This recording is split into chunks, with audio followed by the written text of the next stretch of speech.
Okey, saya pusing, ada bunyi tet. Kemudian saya tarik ni Saya tarik. Pastikan. Boleh nampak tak pusing? Saya lepas. Tengok bahagian dalam tu, drum tu, saya tarik. Nampak? Saya lepas. Saya tarik lagi. Boleh nampak? Jadi inilah puncanya. Assalamualaikum dan salam sejahtera tuan-tuan dan puan-puan. Syukur Alhamdulillah bertemu kita pada hari ini. Hari ini raya yang keberapa saya pun dah tak ingat lah. Okey, syukur Alhamdulillah.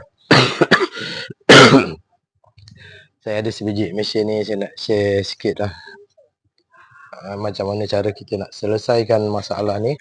Owner pesan dekat kita dia tak boleh kering. So kita fokus sajalah kat bahagian pengering. Ni mesin basuh manual ataupun orang panggil semi auto. Ni bahagian basuh. Saya try pusing dia punya timer. Kita tengok push starter ni. Pusing kiri. Okey. Pusing kanan dan kiri tak ada masalah. Kita boleh stop. So sekarang kita fokus kat bahagian pengering. Owner bagi tahu bahagian pengering ni tak jalan. Dia senyap je. Okey, kita try. Bismillah. Saya select ke nombor 5 habis. Tapi tak ada respon apa-apa. Boleh nampak. Senyap je, tak ada apa-apa. Saya off. Sekali lagi. Tak ada respon. Tapi saya ada dengar bunyi tap. Bukan bunyi timer bunyi macam ada motor nak bergerak tengok macam tu. Tu. Kalau korang mengalami case yang macam ni, dari segi dia punya pendawaian wiring, insya-Allah tak ada masalah. Sebab apa? Bila ada motor, bunyi motor nak bergerak, insya-Allah supply daripada spin timer ni ke bahagian motor, insya-Allah tak ada masalah. Maknanya motor tu nak running. Dia punya power sampai ke motor. Jadi apa masalah dia? Ni saya share untuk model Toshiba dan ni nombor model dia VHJ120mm. Tak kira lah apa model sekalipun. Untuk kepastian kita nak kesan apa masalah dia, kita buka dulu cover bahagian belakang ni sebelum kita cek benda yang lain-lain. Jangan kita meneka ini motor rosak, itulah ini. Kita cari dulu apa punca dia. Sebelum kat sini saya dah nampak ni, ni. Boleh nampak? Pintu ni pun dah tak betul. Mungkin dah patah ke apa. Allah. Kita cek sekali, buka bahagian drum ni. Tengok. Okey. Dia boleh pusing boleh release, dia tak jam. Nampak? Dia pusing, dia ringan. Cek sekali lah bahagian-bahagian dalam tu. Takut-takut ada benda-benda asing, sampah dan sebagainya. Tapi ni macam muskil ni. Nampak ni, pintu dia macam nak patah. Okey, tak apa, set off supply. Okey, kita fokus balik pada mesin ni. Okey, saya suspect ni macam ada something ni. Boleh nampak ni. Untuk mesin basuh semi auto ataupun manual, pintu ni korang nak kena alert. Kalau dia patah macam ni, kat dalam ni ada satu switch safety untuk pintu. Kalau patah macam ni, takut-takut dia tak touching switch tu. Jadi untuk kita confirmkan, kita buka dulu cover bahagian atas ni. Kat sini ada sini satu skru. Dekat sini ada satu lagi skru, kiri dan kanan, dan tengah ni ada satu. So ada 3 biji skru kita perlu buka. Kita nak cek bahagian, saya nak cek dulu bahagian cover atas ni. Sebab saya syak ni macam ada something ni pintu dia. Okey, nampak? Pintu dia ni macam ada kesan patah. Okey, sekejap bagi saya cara nak buka dulu. Okey, kita buka dulu 3 biji skru bahagian belakang ni. Bismillah. 1 2 3. Untuk kes-kes yang melibatkan bahagian pengering ni, korang kena check betul-betul. Tak semestinya motor yang rosak. Okey, lepas kita buka ni, kita tarik je macam ni. Patutlah. Dah patah ni engsel dia ni. Okay, saya on supply. Right. Ni lepas kita buka. Korang boleh tengok ni. Nampak tak ni? Ni pintu punya engsel. Dah patah. Switch yang saya maksudkan tu ni. Nampak Nampak tak tu? Ni switch safety untuk pintu. Untuk biasanya semua model manual ni memang ada pakai switch ni lah untuk safety.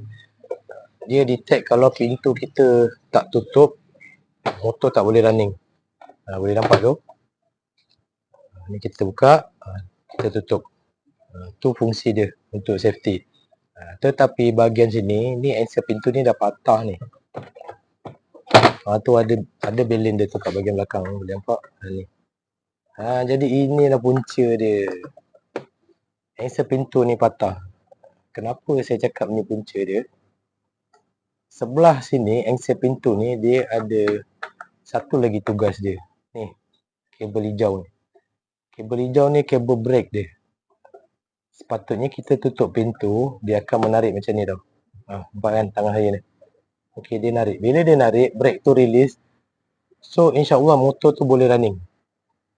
Bila dah patah macam ni, macam mana nak release dia punya brake? Okey, kita confirmkan lah, nak check sama ada betul ke motor tu tak rosak. Okey, ni spin timer saya on. Okey, saya pusing, ada bunyi ten. Kemudian saya tarik ni Saya tarik. Perhatikan. Boleh nampak tak pusing? Saya lepas. Tengok bahagian dalam tu, drum tu, saya tarik. Nampak? Saya lepas. Saya tarik lagi. Boleh nampak? Jadi inilah puncanya. Bukannya motor yang rosak. So pada korang, hati-hati. Jangan ingat bahagian pengering tak boleh kering, motor rosak. Tukar motor, beli motor pun dah 100 lebih, betul. Jadi untuk mengurangkan kos, korang perlu cek dulu betul-betul. Kat sini, kalau kes macam ni, ikut kreativiti masing-masing lah. Macam mana nak cantum balik ke apa ke. Kalau nak beli pintu satu set ni, mungkin kita perlu tanya service center lah. Ada service center yang boleh carikan part. Kalau part pintu ni saya tak pernah pun beli. Selama mana saya buat kerja-kerja repair, saya tak pernah pun beli pintu. Tapi insyaAllah nanti saya cuba tanyakan dulu service center Toshiba. Kalau ada barang bolehlah order kalau owner setuju.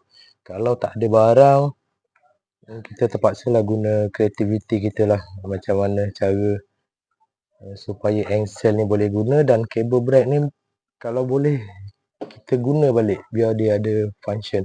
Sebab kabel brake ni pun penting sebenarnya. Dia safety. Okey, Alhamdulillah. Kita dah dapat kesan apa punca dia. So ini je lah punca dia. Nanti saya cuba tanya spare part sama ada dia boleh dapatkan tak pintu ni, ataupun tengoklah kreativiti saya. Nanti saya fikirkan tengok apa yang sesuai. Okey. Baik. Okey, syukur Alhamdulillah setelah berbincang dengan owner mesin ni. So dia bersetuju untuk saya cuba modify lah dia punya mesin. Cara dia, cara mudah je. Saya bagi cadangan. Ni nampak ni. Kita cabut je terus pintu ni, dah tak perlu pakai. Tapi ni dia bersetuju pasal nak jimatkan kos. Pintu ni ada jual. Saya dah tanya service center. Tapi perlu order. Bila part yang perlu order, maklumlah dia punya harga pun agak mahal. So dia bagi keputusan, dia suruh saya modify. Tapi saya modify tidaklah merosakkan mesin ni. Andai kata besok dia ada bajet untuk beli pintu yang baru atau ada pintu second ke, ni yang patah tadi tu, so insyaAllah dia boleh pasang balik tanpa modify apa-apa pun. Ok, ni dia safety switch. Saya dah rapatkan. Saya guna kabel tie saja. Kemudian ni adalah kabel brake ni, kabel brake untuk tarik brake dekat spin motor tu. So saya tarik, saya selit kat sini, matikan skru. InsyaAllah tak rosak apa pun. Cumanya hilanglah dia punya safety. Ok, kita try. Bismillah. Matikan ya.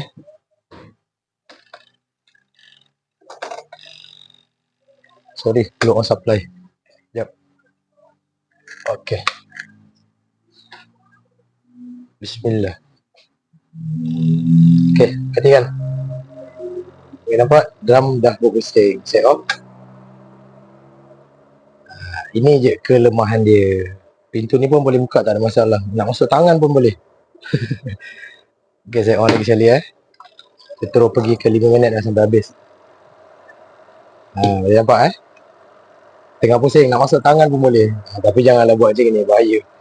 Sebab itulah dicipta safety switch tu dengan kabel brake. Bila sekiranya bergoncang ke, ada kecemasan ke, kita tarik pintu dia auto brake, supply pun auto stop. Ok, syukur Alhamdulillah. Tapi untuk kes ni owner bersetuju buat modify macam ni. Jadinya saya dah bantulah setakat ni. Ok, alright. Pada korang yang mengalami masalah seperti ini, kalau boleh jangan tirulah. Jangan tiru cara nak selesaikan macam ni. Ok, syukur Alhamdulillah. Jumpa lagi di next video. Assalamualaikum.